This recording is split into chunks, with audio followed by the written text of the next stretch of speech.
A Proai Disè, nel monastero di San Pietro in Lamosa, è stato il secondo convegno dedicato alla Francia curta. Come rilanciarla sotto l'aspetto turistico. Tanti relatori già presenti e si alternano al tavolo man mano che i guide ci parla la parola. L'argomento di questo convegno è stata la cultura e l'ambiente per sviluppare la Francia curta.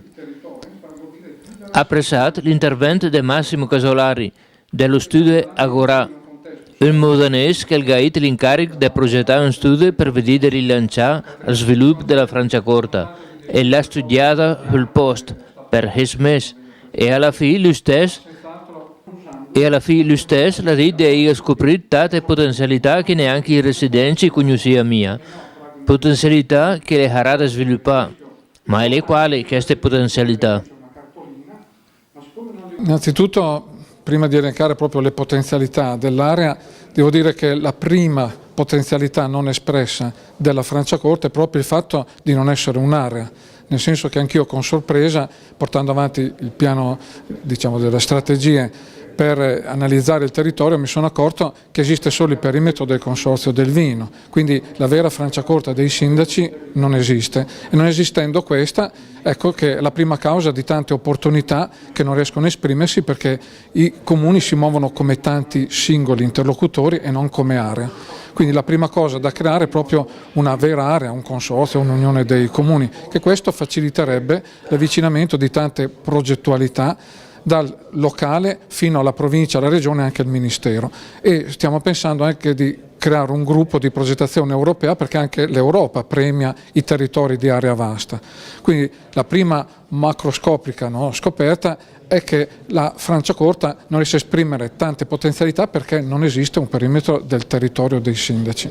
Ecco, da questo in poi noi per esempio conosciamo la Francia corta solo col marketing del vino, quindi i vigneti così, ma la Francia corta ha le colline, i boschi, ha il lago, le torbiere, tutte cose che sono in secondo piano e che invece il turista vorrebbe conoscere e non solo, anche frequentare. Quindi poter rimanere nel territorio e andare a vedere, e di qui ovviamente altre opportunità collegate a questo, i pernottamenti, il pranzare, i concerti, cioè dare tanti servizi per trattenere il cittadino non delle ore, perché il turismo escursionista non porta tanta economia, ma tenerlo qualche giorno. E la Francia corta avrebbe queste caratteristiche perché oltre ai beni ambientali ha tutta una serie di beni culturali, rocche, monasteri, anche ville importanti che sono storiche. Sono tutti temi fondamentali per intanto premiare i residenti, perché se uno è in un territorio di qualità, con servizi di qualità, il primo che ne beneficia è il residente, ma anche scoprire che c'è un'economia, quindi posti di lavoro, investimenti, prospettiva per i figli e i giovani di rimanere nel territorio collegato a tutto quello che è la qualità del vivere, del soggiornare, che crea una competitività. E questo è uno scenario che con i dati di oggi non si riesce a vedere, quindi è un'economia tutta da scoprire, e questo è il primo dei punti importantissimi del vostro territorio. Ecco, un'altra opportunità che non si vede è quella che è molto bello muoversi dentro la Francia corta, ma se noi non abbiamo un servizio pubblico, se uno non ha l'auto propria, diventa un'estrema difficoltà quella di raggiungere le mete, di scoprire i luoghi, di frequentare le opportunità e i servizi. Quindi anche questo, una delle potenzialità non espresse, è il fatto che se io non riesco a muovermi bene in un territorio, non riesco a scoprire nessuna tipicità, quindi non riesco a organizzarmi per rimanere qualche giorno. Tutto questo, il piano strategico, vuole mettere insieme tra chi già produce, quindi chi ha delle produzioni, viene valorizzato perché è messo in rete, tutti i beni ambientali, quindi il vostro paesaggio, il vostro territorio, l'ambiente deve essere tutelato, e i beni culturali diventano i punti di riferimento per scoprire il perché rimanere nel vostro territorio. Maurizio Tira dell'Università di Brescia la sostenuto che la Brevemi la tocca mia la Francia curta, ma che ha bisogno di una linea ferroviaria che da Milano la riesca a Francia curta. Tale problema, la detto Tira, è la mancanza dei trasporti.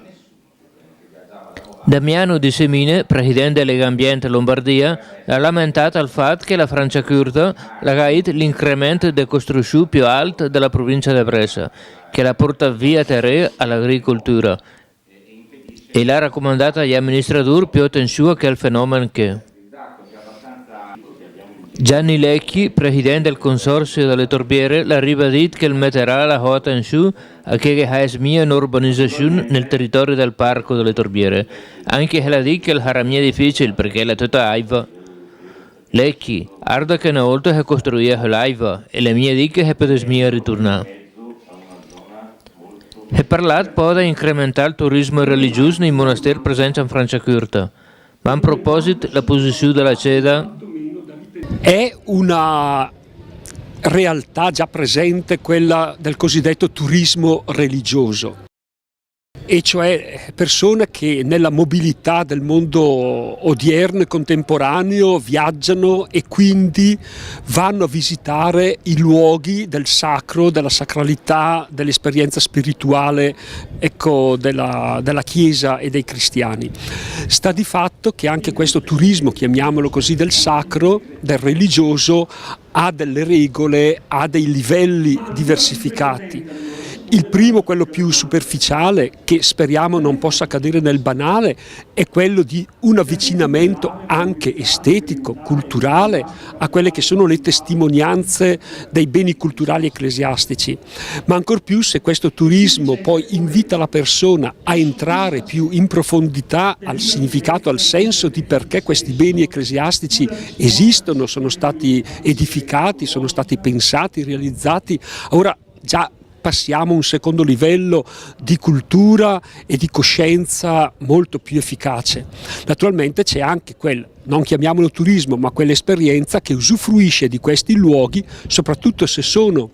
adibiti già a una vita spirituale e religiosa, dove l'esperienza spirituale, individuale o di gruppo della fede, della preghiera o anche soltanto di una scappatoia dal trantan, dallo stress della vita, permette anche poi di godere in pienezza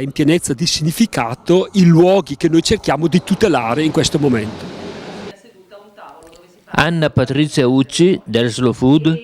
che Mel Ciamarò mangia a Velase per restare coerente al TG, l'ha ribadito che quel che si mangia al da restare al primo posto può anche si tratta di sviluppare il turismo. Intanto che procedì al convegno, Massimo Casolari l'ha punito la domanda: perché un giovane dell'Europa al guadagno in Franciacorta? La domanda il TG l'ha ritornata al suo padrone. Ecco, il perché attrarre dei giovani europei, questa è una domanda che oltre ad avere un territorio bello e ad avere dei servizi di qualità, il giovane ovviamente viene in un territorio, si diverte e poi torna nel suo paese di provenienza. Ecco, quello che invece vorrebbe e ambisce il piano strategico, far diventare la Franciacorta un luogo dove un giovane europeo viene per formarsi, quindi laboratori, centri di ricerca, luoghi per la creatività, quindi di qui dovrebbero partire una raccolta di intelligenze di giovani europei e anche nazionali e quindi anche locali, quindi questa è una prospettiva anche per i residenti, quindi per i figli vostri che sono residenti nella Franciacorta, perché creiamo una congiunzione tra quello che necessita al vostro sistema produttivo locale, che ha bisogno di nuovi prodotti, ricerca, innovazione. Quindi noi chiediamo di venire qui in Franciacorta per specializzarsi proprio su quella dove l'Italia dovrebbe essere forte nel mondo, cioè avere questa creatività collegata al territorio, al prodotto e all'uomo. Come ultimo relatore, Maurizio Zanella, presidente del consorzio del Franciacorta, e che se parla da lì, ha detto che vuole collaborare per realizzare i confini territoriali della Franciacorta. Nel sa che il video della Franciacorta l'ha sempre tirato al carretto alla Franciacorta. Ma come è del Zanella un possibile sviluppo della Franciacorta poi e fuori dal V? La Franciacorta sicuramente sarà un sostegno fondamentale per lo sviluppo e l'affermazione del Franciacorta. Sono due cose imprescindibili e un vino senza il supporto di un territorio adeguato non può costruire una reputazione a livello mondiale importante, e per cui non è auspicabile ma è fondamentale che la Franciacorta come territorio faccia gli stessi passi che ha fatto il vino, dandosi dei regolamenti importanti, estremamente restrittivi, che portino il territorio verso quella qualità a cui tutti auspichiamo. Moderatore del convegno è stato Marco Bencivenga, caporedattore al Brescia Oggi. Tra 15 giorni sarà il terzo e ultimo appuntamento allo studio per valorizzare la Franciacorta.